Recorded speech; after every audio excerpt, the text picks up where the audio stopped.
இந்த மெத்தனாலை தான் மாதேஷ் ஆந்திராவில் உள்ள கெமிக்கல் நிறுவனத்திடமிருந்து வாங்கியது விசாரணையில் தெரிய வந்திருக்கிறது.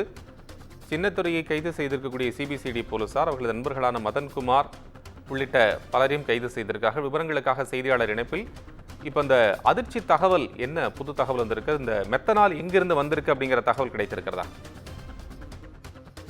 கள்ளக்குறிச்சியில் கள்ளச்சாராயம் குடித்து பலர் பலியாகி இருக்கக்கூடிய வழக்கை சிபிசிஐடி போலீசார் விசாரணை மேற்கொண்டு வருகிறார்கள். இந்த வழக்கில் இதுவரை 7 பேரை சிபிசிஐடி போலீசார் கைது செய்திருக்கிறார்கள். இந்த வழக்கில் முக்கிய குற்றவாளி என்று பார்க்கக்கூடியவர் சின்னத்துரை.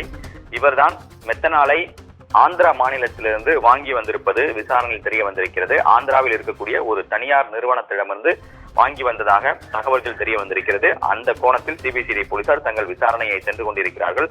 அது மட்டுமல்லாமல் குறிப்பாக சின்னத்துறையிடமிருந்தான் கண்ணுக்குட்டி என்ற கோவிந்தராஜ் மெத்தனால் அடங்கிய 60 லிட்டர் 4 டியூப், அதே போல 30 லிட்டர் 3 டியூப் 100 சிறிய பாக்கெட்டுகள் சின்னத்துறையிடமிருந்து கண்ணுக்குட்டி என்ற கோவிந்தராஜ் வாங்கியிருக்கிறார். வாங்கிய பிறகு கோவிந்தராஜ் அவருடைய சகோதரர் தாமோதரன் மூலமாக அந்த மெத்தனாலை அதில் கலக்கியிருக்கிறார். அது மட்டுமல்லாமல் மெத்தனாலுடைய தன்மை எப்படி இருக்கிறது என்பதை தாமோதரன் குடித்து பார்த்திருப்பதும் விசாரணையில் தெரிய வந்திருக்கிறது. அது மட்டுமில்லாமல் கள்ளச்சாராயம் இருக்கக்கூடிய கண்ணுக்குட்டி என்ற கோவிந்தராஜிற்கு குடிப்பழக்கமே இல்லை என்பதும் இந்த விசாரணையில் தெரிய வந்திருக்கிறது. மேலும் சின்னத்துறையிடமிருந்தான் பல்வேறு தகவல்களை சிபிசிஐடி போலீசார் பெற்றிருக்கிறார்கள். அவரிடம் கிடுக்கு விசாரணையும் சிபிசிஐடி போலீசார் தீவிரப்படுத்தியிருக்கிறார்கள்.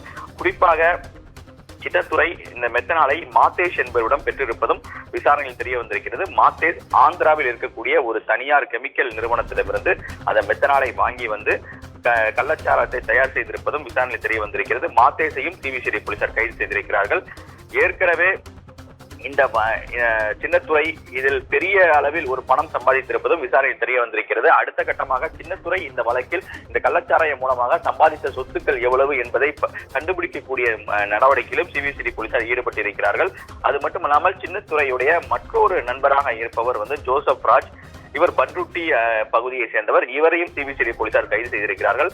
மொத்தம் இந்த வழக்கில் 7 பேரை காவல்துறையினர் கைது செய்திருக்கிறார்கள். கைது செய்யப்பட்டவர்களை நீதிமன்றத்தில் ஆஜர்படுத்துவதற்கான நடவடிக்கையும் காவல்துறையினர் மேற்கொண்டு வருகிறார்கள். அது மட்டுமல்லாமல் ஆந்திராவிற்கு சிபிசிஐடி போலீசார் அங்கு சென்று விசாரணை நடத்த திட்டமிட்டிருக்கிறார்கள். ஏனென்றால் மெத்தனால் வாங்கிய நிறுவனம் எது, அதே போல விதிமுறையின்படி அது மெத்தனால் விற்கப்பட்டிருக்கிறதா என்ற பல்வேறு கட்ட கேள்விகள் எழுகிறது. அது தொடர்பான விசாரணையில் சிபிசிஐடி போலீசார் தீவிரம் காட்டி வருகிறார்கள். முதல் கட்டமாக தடயவியல் ஆய்வு அறிக்கைகளை பெறக்கூடிய முயற்சியில் போலீசார் தீவிரமாக ஈடுபட்டுக் கொண்டிருக்கிறார்கள். மேலும் கைப்பற்றப்பட்ட மெத்தனால் டியூப்களை தடயவியல் ஆய்வகத்திற்கு அனுப்பப்பட்டிருக்கிறது. அந்த ஆய்வு அறிக்கைகளை பெறக்கூடிய முயற்சியிலும் அதே போல கைது செய்யப்பட்டு சிறையில் அடைக்கப்பட்டவர்களை மீண்டும் காவலில் எடுத்து விசாரிப்பதற்கான திட்டத்தையும் சிபிசிஐடி போலீசார் வகுத்திருக்கிறார்கள்.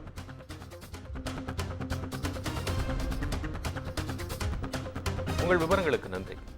கள்ளச்சாராய வழக்கில் தற்போதைய ஒரு அதிர்ச்சி தகவல் கிடைத்திருக்கிறது. எங்கிருந்து மெத்தனால் பெறப்பட்டிருக்கிறது என்பதை குறித்து சிபிசிஐடி போலீசார் விசாரித்து அதனுடைய தன்மையும் அதனுடைய விவரத்தையும் தற்போது கொடுத்திருக்கிறார்கள்.